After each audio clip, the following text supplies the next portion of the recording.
Okay, welcome everyone to week 3, module 3. In this module, we're going to be looking at a problem, drugs and alcohol. Okay, now, what we're going to have to do is, some of us are doing really thorough work. This is not, however, a class. I want to make this really clear.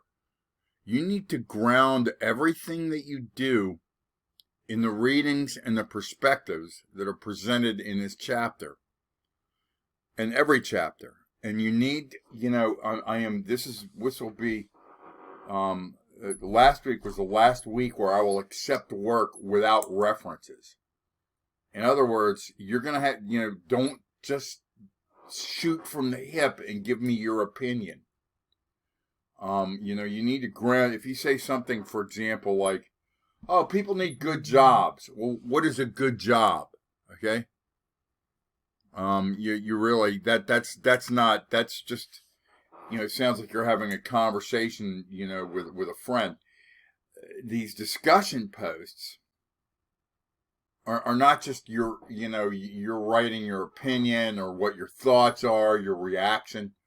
They're supposed to be an assessment of your understanding of the material in the chapter, particularly when we're talking about an issue like this. So I don't need, something that you might have taken off of whatever media source that you like. That's not a source really.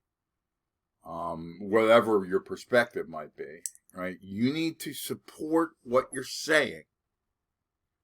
And then include an APA style reference at the end of everything that you write. All the initial post and your discussions, your journal submissions need, an APA format. And then, you need, particularly we're doing milestone 1. Okay. Okay. You're going to have to look at, let's look at these milestone 1 guidelines. So, well, let's look at these 2 assignments, briefly. Okay. Or the whole module. So in module 3, we're looking at drugs and alcohol. You need to apply a sociological theory, not drugs are bad, people that use them are bad. That's not of much use to us here. So please, think before you write. Don't just do the work to get it in. Like drug use, for example. Okay, why do people use drugs? You have to read chapter 10 and 11. A lot of what's tied. Okay, for example, marijuana use, right? Basically, you could, from a functional standpoint, say that marijuana use is bad, for various reasons. It compromises people's ability to do schoolwork and work in the labor market. On the other hand, there was little evidence, if we look at the history of marijuana as defined as a drug. There's some indication that it was criminalized in the 1930s because the head of the Drug Enforcement Administration was racist, and he was looking for a way to target, what he viewed as, communities that were more likely to use marijuana than not. He thought that they were communities of color. That doesn't turn out to be true. But if he's making the policy, then it is, and it was ongoing. In fact, the Nixon administration, which was, and that was 90 years ago that they made marijuana illegal, and and 60 years ago, and in the Nixon administration, or 55 years ago, one of the Nixon's appointees said that this was a war against people of color. I mean, he admitted it, because he kind of had a moral epiphany later in his life, and now marijuana is being decriminalized and legalized in many places. Okay, so that's just one example. Okay, and so that's what's going to happen. That's what we're looking at here. We're looking at crime and drugs. Okay. So that's one of the learning objectives. These are the learning objectives we're looking. So we're looking at a topic, and then you're looking at your overview. Okay. Let's look at the drug use discussion. Okay. Let me move over. There are 3 changes occurring in our social world with regard to drug use and legalization.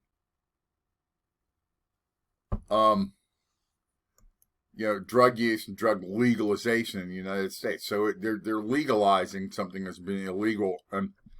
Another thing you could say is that there are many people incarcerated, a disproportionate number of men of color for drug-related offenses. I mean, this is a reality, and they're not being released. I mean, if they're going to decriminalize or legalize marijuana, who's remaining, locked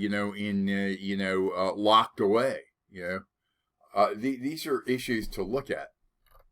Okay, so another thing I want to do now is to go down and look at milestone 1. This is serious. You have to decide what you want to do. And really specify. I don't know what this is about the Department of Health and Human Services. I'm going to get rid of this title here. But I don't know what that has to do with anything. Okay. In the Module 1 discussion, you presented an idea or ideas for social issue. If you submitted more than one idea, choose the most interesting to you and expand upon it. If you will continue to use what you have learned in the first 2 weeks to address the 3 critical elements of your project. Let's look at the rubric.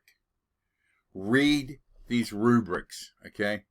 These rubrics are essential, okay? Okay, this is what it is. You're going to create a proposal for the DHS, which is DHHS, which is a government agency. This is interesting. This is the first of 2 opportunities to submit a first attempt of a section for the final project during week 7. You will adjust the critical elements listed below, which represent the first 3 sections of your final project. Okay. So the introduction, a product description, and variables and determinants. Okay. Okay. So like, for example, a couple of you identified childhood obesity. That's a serious problem. Okay. You're going to summarize your proposal using, and many people did excellent work. So take what you used, if you got a good review, and read my feedback from your initial post, and then submit that. Okay. Look at local and global issues. For childhood obesity, for example, as countries come into the sphere of the developed world, hunger ceases to be an issue, and malnourishment becomes an issue. Which means what? For example, hunger is not a problem. I mean, if you're obese, you're obviously not starving to death, but you're not nourished properly. Okay. So, similarities, and social variables and determinants. Okay. You know, and in this section, you're going to shift to your personal biases with the aim of limiting biases in your later analysis. Okay. All right. So, you know, for example, a lot of us, you know, again, if I'm looking, for example, at the issue of childhood obesity, it's not just children are lazy or something like that, or playing too many video games. I don't want to hear that. That might be a component of it, but for example, you know, there's a whole history of like the sugar lobby in the United States, not listing sugars as an ingredient on food, you know, suppressing that information. You know, children don't have, I've talked to teachers, they don't have gym class anymore. They don't have recess. They've cut out things like recess and gym class as students, you know, children don't run around. There are food deserts where people can't get nourishing food, you know, like fresh vegetables are a component. So this would be how I would approach this. But I'm going to, we're going to need to see, you know, a substantial engagement in the material. And that's reading the textbook, and in the work that you do. Okay. You know, for this project, we no more opinions, no more like off the fly. Well, I think people would be better off if they just weren't lazy or something. That this isn't like you're sitting around having a discussion with your friends. Okay. So please keep this in mind. You know, as you work through here, many of you are doing excellent work.